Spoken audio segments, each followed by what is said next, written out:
Hello and welcome back to the Fantasy Playmakers. What's up, guys? In today's video, I'm going to be going through some buy low trade targets going into week 3 of the NFL season. So these are some guys that definitely underperformed in week 2, but I still think they're going to be able to be top tier assets at their position moving forward for the rest of the year. So it's going to be advantageous for you guys to go out and acquire them now while their value is much lower than it's likely going to be for the rest of the season. While you guys are watching this, if you're enjoying the content, all I ask is that you guys leave a like and subscribe to the channel. Then let me know your thoughts down below in the comment section. It could be about this video. It could be about waiver wire pickups. It could be trade advice. Anything fantasy football related. If you comment down below, I will make sure to respond to you. But let's get right into the video, starting off with running back Joe Mixon. And he definitely underperformed in week 2. Only scored 8.1 PPR points. And he was probably a running back that was locked into your starting lineup, and you had to be expecting at least double-digit production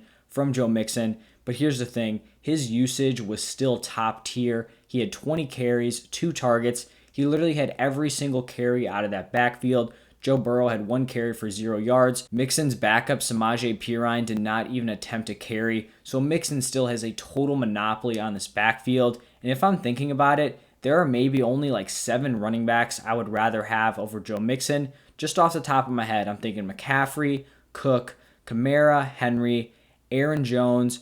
You're probably thinking Austin Eckler. I mean, I may be forgetting a player or two, but that's how highly I feel about Joe Mixon. I think he's going to be a locked-in RB1 for the rest of the season. With this workload, it's going to be so difficult for him to underperform, and this truly is probably his floor. I mean, if you're getting 20-plus touches, it's going to be tough to finish lower than 8 PPR points per game. So I love Joe Mixon, and if you can buy him low this week, I think you 100% should, and he's going to carry you throughout the entire season.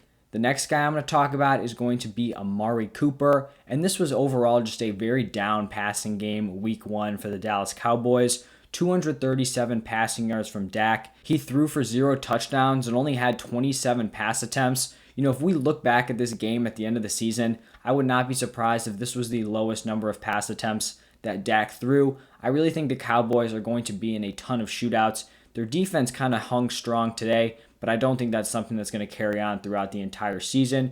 So overall, there's just going to be more volume, more scoring opportunities, and Amari Cooper did not have a big day. 5 targets, 3 receptions, 24 yards. But personally, I still view Cooper as a top 12 fantasy football wide receiver. We saw what he did week 1 against the Buccaneers, and he was shaken up late in the game with a potential rib injury. Obviously, don't go out and trade for him if it comes out in a day or two that he broke his ribs. So you may want to wait a day or two, but assuming he's all good, I definitely think you guys should be going out and acquiring Amari Cooper. You could be pushing that narrative. CeeDee Lamb is the wide receiver 1. He's taking over that spot. Do I think that's true? No. But CeeDee Lamb had a solid day, 8 for 80-something receiving yards. Obviously, a lot of that came on that one play before the half, but that's the narrative you really want to push. If someone's scared, they don't think Amari Cooper is going to be the top target on that team anymore, they may want to panic sell just because they are worried about that competition. So that's what you have to capitalize on. And I think if you do, you're going to get a guy who's going to finish as a top 12 wide receiver,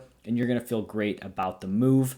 The next guy I'm going to talk about is going to be another wide receiver and another big name guy. It is going to be A.J. Brown. He did not play well Sunday. He was actually pretty bad. He had 3 pretty crucial drops in that game, which is just a very rare occurrence for A.J. Brown. This is not something that, has followed him year after year. He's not a guy who's known for having a lot of drops. So I really think it was just an off day, and that led him to only finish with 7.3 PPR points. But, looking at the bright side, he was still the most targeted player on the team. Even though Julio Jones had that massive day, A.J. Brown, still most targeted guy, 9 total targets, and he's just bound to bounce back. He didn't have a huge week 1, so, A.J. Brown owners may start to panic just a little bit. They're not going to just throw him away for nothing, but he was likely a second-round pick for them and really just hasn't put up those huge ceiling games that you expect from A.J. Brown. I still view him as a top 10 fantasy football wide receiver, so his value really has not fallen off for me at all.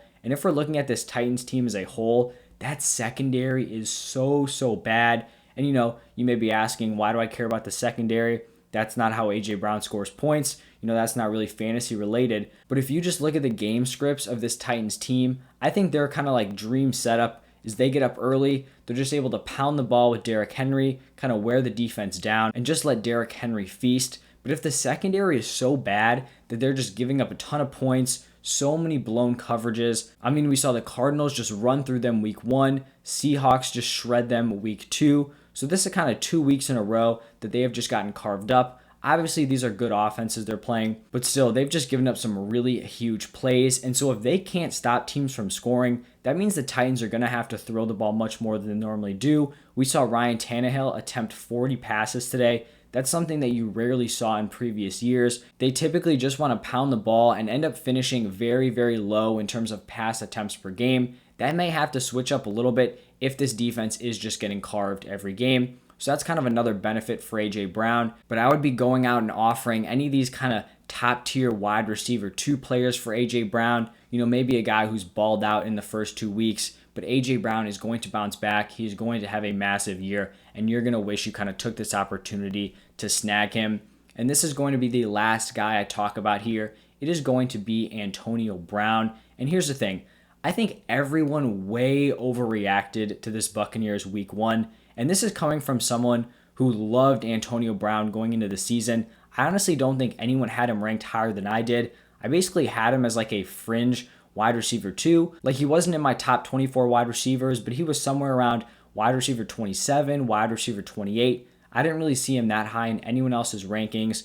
But when week 1 happened, it was like all of a sudden AB was going to be the wide receiver 1 on this team. Mike Evans, overrated, wide receiver 3. You know, he's the odd man out. And I said this in last week's trade target video. That was not going to happen in this offense. If you looked at the week 1 snap shares, you had Chris Godwin and Mike Evans. They are the wide receiver 1 and wide receiver 2. They were in on around 60 snaps. Antonio Brown was in on basically 20 less snaps than them. He was only in on like 40 something. So that tells you everything you need to know right there. Mike Evans operates as the wide receiver 1/2. Chris Godwin is the 1/2. And AB is the clear wide receiver 3. That doesn't mean that Antonio Brown cannot be a great fantasy football wide receiver, but we just can't be overreacting to this Buccaneers offense. Another thing that I said in that video is that this Buccaneers offense may just be volatile on a week-to-week basis because they have so many weapons. You're looking at Godwin, Evans, Antonio Brown, you've got Gronk, you've got a ton of guys in that running back room. I mean, you have wide receivers that are talented behind those 3, Scotty Miller, Tyler Johnson. You have other tight ends that are very talented as well. So there are a ton of mouths to feed in that offense. And there are going to be certain weeks where a few of those guys pop off, you know, and other guys are going to take a little bit of a back seat. We saw that week 1. It was AB, it was Godwin, it was Gronk. They had their big games. Mike Evans took a step back. I said, don't worry about Mike Evans. He is going to have his opportunities. He is going to go out and ball out. And he went out this Sunday against the Falcons and absolutely put together a monster game. And Antonio Brown struggled. You likely started him and he basically put up nothing in your lineup. 1 reception for 17 yards, only 3 targets. But honestly, if you look a little bit closer at those targets, it really could have been a big game. So he had that 1 reception for 17 yards. Then another target was in the end zone where the cornerback got like a fingertip on it just to tip it away. That was almost a touchdown. Then he had another play. It was almost the same kind of situation. Cornerback goes up, gets a finger on it, and it falls to the ground. But AB would have had a lot of running room if that wasn't tipped. It was honestly crazy similar to the Mike Evans plays on Thursday. He just kind of got caught in these situations where the ball would get tipped and it would just get slightly deflected. So there are a lot of similarities here. There's a chance they didn't start him in their lineups week 1. They're like, okay, I have a guy here. He's going to be a beast. They put him into their lineups week 2, and then he just lays a goose egg, and then they're just feeling all discouraged. Please go out and target Antonio Brown. He didn't have his week 2, but he's going to put together a crazy good season this year. Even if he's the wide receiver 3 on this Buccaneers team, like I mentioned, it is still such a profitable role, and I still think he could finish as a top 24 wide receiver. That is totally in the realm of possibility, and I think you're going to be able to get him for cheaper than that because of his bad week 2 game. So go out, snag Antonio Brown. But that is going to wrap it up for this video. Those are the 4 players that I'm going to be buying low on. I think all 4 of these guys, when the season is said and done, are players that you're going to want on your team for the long haul. So I'm going to be making offers for all of these players, and I think you guys should do the same. If you guys enjoyed the content, please just leave a like and subscribe to the channel. Let me know your thoughts down below in the comment section. Do you agree that you should be targeting these players? Do you have some other players that you're interested in? Let me know, and I'll make sure to respond to everyone. Also, check out my waiver wire video that I already posted this morning. And then I'm also going to have a sell high video coming out a few hours after this one. So watch out for all of those videos. But thank you for stopping by, and I'll see you guys next time.